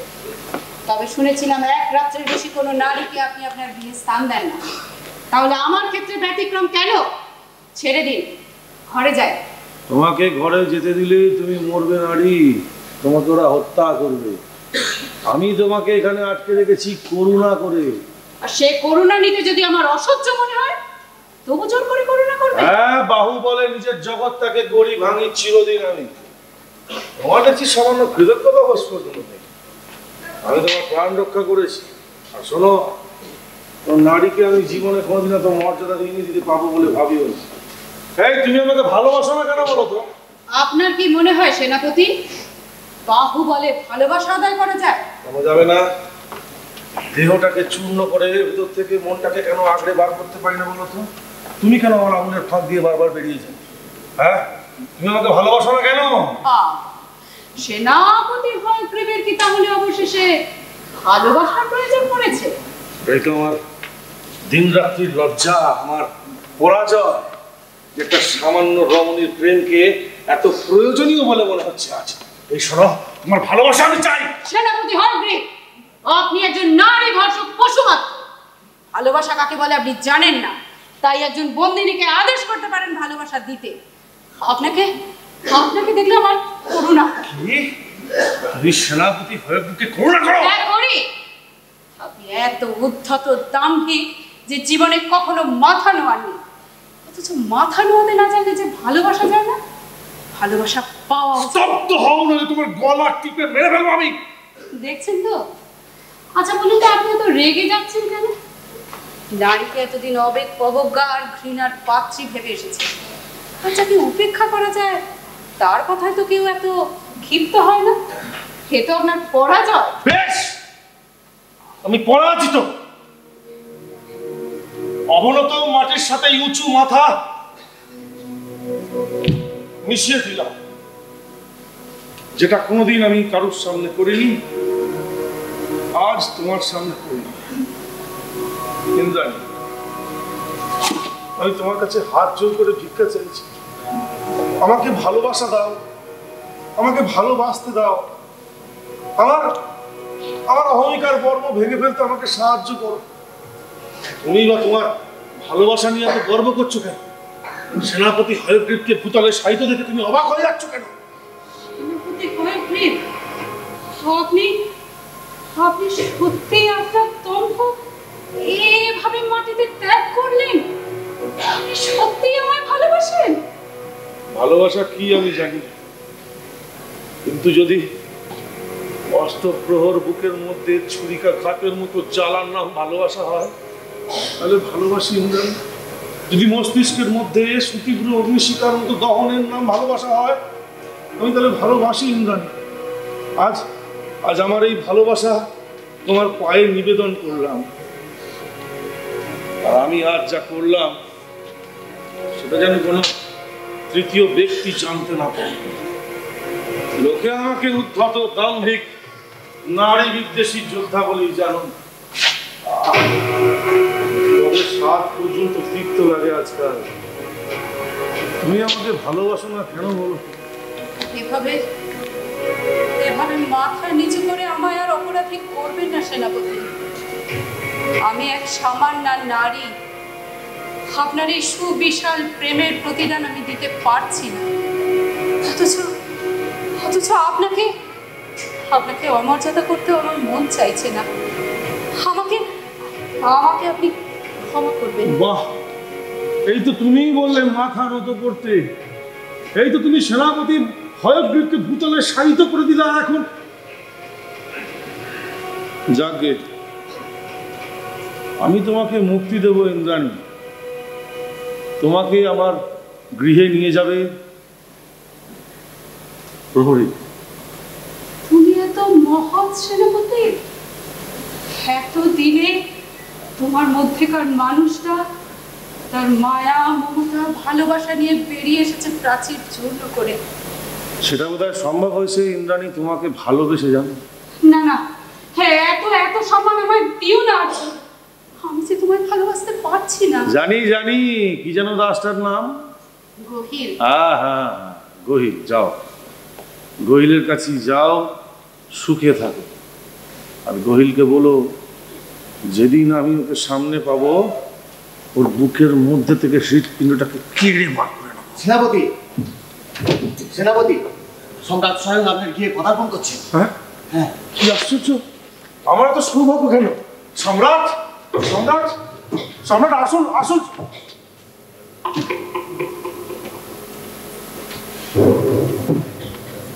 আসুন সম্রাট, আজ আজ এই দরিদ্রের কুটির ধন্য হলো। সম্রাট বসুন বসুন। ওরা এখনই চলে যাব। মহারাজ, এই সেই নাচ, এরই নাম ইন্দ্রাণী। রাজগুরু, এটা আমার গৃহ। এই নারীকে রাজ সমীপে উপস্থিত করবো আমি, আপনি না। রাজ সমীপে উপস্থিত করার কোনো বাসনাই তোমার ছিল না সেনাপতি। থাকলে আমার পরোয়ানা উপেক্ষা করে এই নারীকে তুমি আশ্রয় দিতে না। হয়গ্রীব, তুমি এই নারীকে রক্ষা করেছ? অবশ্য কারণটা আমি জানি। যাক, হয়গ্রীবকে চিনি, ইন্দ্রাণীকেও দেখলাম। এক রাতের পর হেলা ত্যাগ করার মতো নারী নয় মহারাজ। তোমার সেনাপতি খাদ্য ধর্ম ত্যাগ করবেন না। ইন্দ্রাণী, এদিকে এসো, এসো।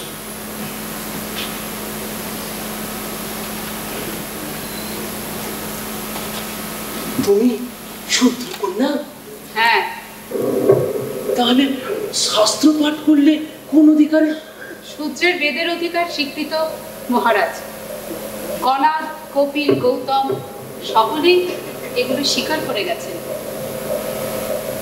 সাধু, সাধু, দেখেছেন দেখেছেন ঋষি, এ শুধু সুন্দরী না, বিদুষী, বাগ্মী। প্রকাশ্যে বিচার করতে গেলে জব্দ হব আমরা। পরাস্ত হয়ে নাগরিকগণের সামনে আমরা ওই জালিয়াত প্রতিপন্ন হব। ইন্দ্রাণী, ইন্দ্রাণী, তুমি কি বলেছ যে পৃথিবী? হ্যাঁ বলেছি, আর তার প্রমাণও দিতে পারি। না না, থাক, আর প্রমাণে কাজ নেই। তোমার গুরুদেবের প্রমাণের ঠেলায় আমাদের ওই বৃদ্ধ ব্রাহ্মণ তো প্রায় উন্মাদ হয়ে বসেছে। কি ঋষি, তাই তো? মহারাজ, এই নারী নাস্তিকতা প্রচার করে, এ বিপজ্জনক, এ দেশদ্রোহী, এ ধর্মদ্রোহী। একে বন্দি করা হোক। মহারাজ, নাস্তিক হচ্ছে গুরু কলহ। মানে ওনাকে শেষ করবার অনেক পদ্ধতি আছে, কিন্তু এর তো কোনো দোষ নেই। ইন্দ্রাণী কি প্রয়োজন? হয়গ্রীব, একা বলহনকে যদি বিচার সবাই নিয়ে যায় তাহলে কি হবে? তা তো তার শিষ্যার তর্কের বহর দেখলেই বুঝতে পারছো। তাই আমার ইন্দ্রাণীকেও প্রয়োজন। ইন্দ্রাণী, তুমি কত বৎসর যাবত ওই আশ্রমে আছো? 8 বছর সম্রাট। সেখানে নারী কজন? আমি একা। কলহন তো দেখছি নারীর ব্যাপারে একবারে নির্লোভ। সম্রাট, আমার গুরু ব্রহ্মচারী তপস্বী, নারীকে উনি স্পর্শ করেন না। কিন্তু তোমায় তো করেছেন সম্রাট, আমি ওনার কন্যার মতো। তুমি তো ছিলে সেই আশ্রমে একমাত্র নারী, তাই তোমাকেই বিচার সভায় দাঁড়িয়ে বলতে হবে। কি বলতে হবে? বলতে হবে কলহন, ভণ্ড, প্রতারণা, নরী মাংসল। বলতে হবে তিনি তোমায় ধর্ষণ করেছেন। বলতে হবে কলহনের বিজ্ঞানের তপস্যাটা একটা লাম্পট্যের আবরণ মাত্র। দাঁড়ান দাঁড়ান দাঁড়ান দাঁড়ান মহারাজ, আপনি ভাবলেন কি করে আমি তার সম্বন্ধে এমন মিথ্যা জঘন্য কুৎসা প্রচার করব? করবে করবে, কারণ সেটা রাষ্ট্রের প্রয়োজন। করবে কারণ সেটা ধর্মের প্রয়োজন। করবে কারণ সেটা রাজাদের। এই রাষ্ট্রের মস্তকে আমি পদাঘাত করি, এই জাল ব্রাহ্মণ্য ধর্মে আমি পদাঘাত করি। রাজাদেশ যদি এমন কদর্য মিথ্যাচারে প্ররোচিত করে, তবে রাজাদেশেও আমি পদাঘাত করি। ইন্দ্রাণী, কি বলছো? মহারাজ, এ নারীর রাজদ্রোহী, একে অবিলম্বে বধ করার আদেশ দাও। ইন্দ্রাণী, ইন্দ্রাণী, তুমি রাজাদেশে পদাঘাত করো? রাজাদেশ পালন করবার কিন্তু আরো অনেক উপায় আছে। মহারাজ, মহারাজ একে ক্ষমা করুন। মহারাজ, গুরু কলহনকে শেষ করবার অনেক উপায় আছে, কিন্তু একে ক্ষমা করুন, একে মুক্তি দিন সম্রাট। না, ইন্দ্রাণী কি আমার প্রয়োজন? শিশুমা, সম্রাট, ইন্দ্রাণীকে বন্দি করো। মহারাজ, মহারাজ, ও একটা একটা মাত্র আমাকে ভিক্ষা দিন সম্রাট, একটা ভিক্ষা। না শিশুমা, ইন্দ্রাণীকে নিয়ে যাও। ও যখন স্বীকার করতে চাইছেই না, তখন ওকে বন্দি করে নিয়ে গিয়ে ওই ভূগর্ভস্থ কারাগারে ততক্ষণ পর্যন্ত বেত্রাঘাত করো, যতক্ষণ না পর্যন্ত ওর অস্থিপিণ্ড একেবারে চূর্ণ বিচূর্ণ না হয়ে যায়। মহারাজ, বলো হয়গ্রীব, বলো। 24টা যুদ্ধ করে আমি আপনার রাজ সেবা করেছি। এতদিন আপনার কাছ থেকে আমি কোনো কিছু চাইনি। আজ আমি আপনার কাছে একটু ভিক্ষা চাইছি, আমাকে বিমুখ করবেন। ঠিক হয়গ্রীব, তোমার নেতৃত্বে আমার বাহিনী বিশ্বজয়ী হয়ে উঠেছে। সাধ্যমতো পূরণ করবো, বলো। মহারাজ, আমি এই নারীকে ভিক্ষা চাইছি, একে মুক্তি দিন সম্রাট, একে মুক্তি দিন সম্রাট। বড় বিপদে ফেললে হয়গ্রীব। তুমি বরঞ্চ এক কাজ করো, তুমি অন্য কিছু চাও।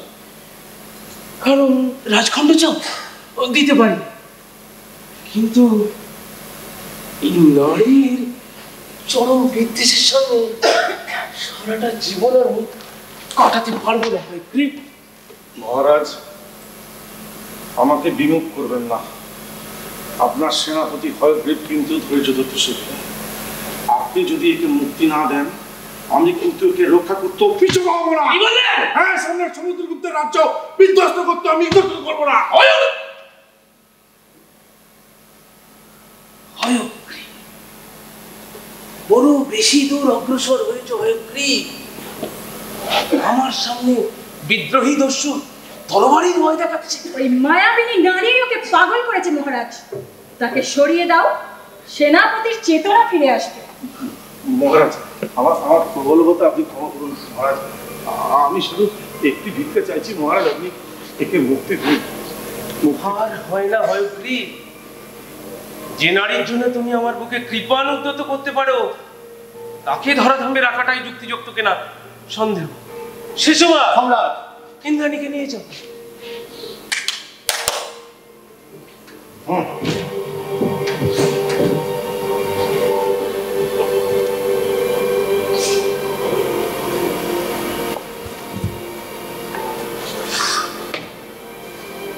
আমার অপরাধ নেবেন না সেনাপতি, আমি আপনার মর্যাদা রাখতে পারলাম না।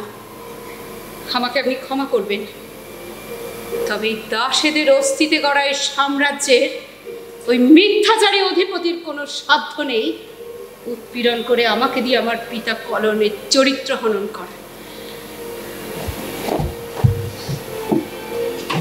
তোমার উৎপীড়নের শক্তি ওই নারী জানে না বোধহয়। ওকে বুঝিয়ে দিও, নজরের হাড়গুলো এক এক করে গুঁড়ো করে ওকে বুঝিয়ে দিও রাজ শক্তি কি বস্তু। অতঃপর সেনাপতির স্বাভাবিক বুদ্ধি ফিরে আসবে বোধহয়। কি বলেন সেনাপতি? মনিকা, শালঙ্কারা, দেহপজমিনী, হয়গ্রীব, আমরা যাচ্ছি, আর কাল প্রত্যুষে তোমাকেই যেতে হবে কলনের আশ্রমে। আমার উপরই দায়িত্ব দিলেন সম্রাট। মহারাজ, সেনাপতি বিচলিত হয়ে পড়েছেন। ওই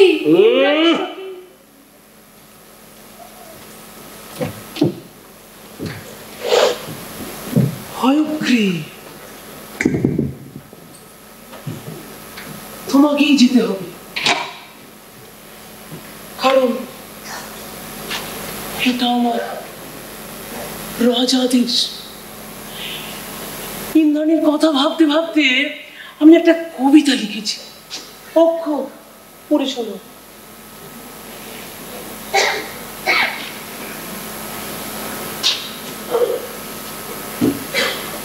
আমি আছি সূর্য ওঠা সেই সকালের প্রতীক্ষায়, আগন্তুকের মতো যে আসে এই স্বপ্নময় দেশে। সূর্য হতে জন্ম যার, যার গতি সমুদ্র পাখায়, যারা আসে আমার এই সূর্য ভরা প্রাণ ভালোবেসে। ওরা বলে সূর্য নেই, আছে শুধু জ্বলন্ত পিণ্ড, চাঁদের কবিতা কেড়ে করেছে ভূগোলের পণ্য। স্বর্গের উদ্যানে ওদের বন্য ধ্বংসের চিহ্ন, দেবতাদের সঙ্গীতকে করেছে ছিন্ন ভিন্ন।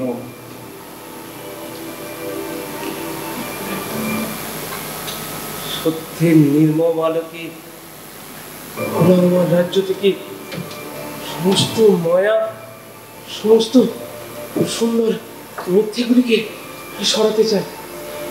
কাব্যহীন, সঙ্গীতহীন এই জীবনে আমি কি নিয়ে বাঁচব? না না, আমি আমি আমি আমি কি নিয়ে বাঁচব? সম্রাটই নাকি দেবতা, সম্রাটই নাকি ঈশ্বর। এখন সম্রাট যদি আমার আরাধ্য নারীর দেহটাকে ছিঁড়ে ছিঁড়ে খায় বন্য সাপদের মতো, তবুও তো তার আমি অনুগত প্রিয় ভৃত্য। এর পরিহাসের তুলনা কোথায় হয়গ্রীব? এর পরিহাসের তুলনা কোথায় হয়গ্রীব? এর পরিহাসের তুলনা কোথায়?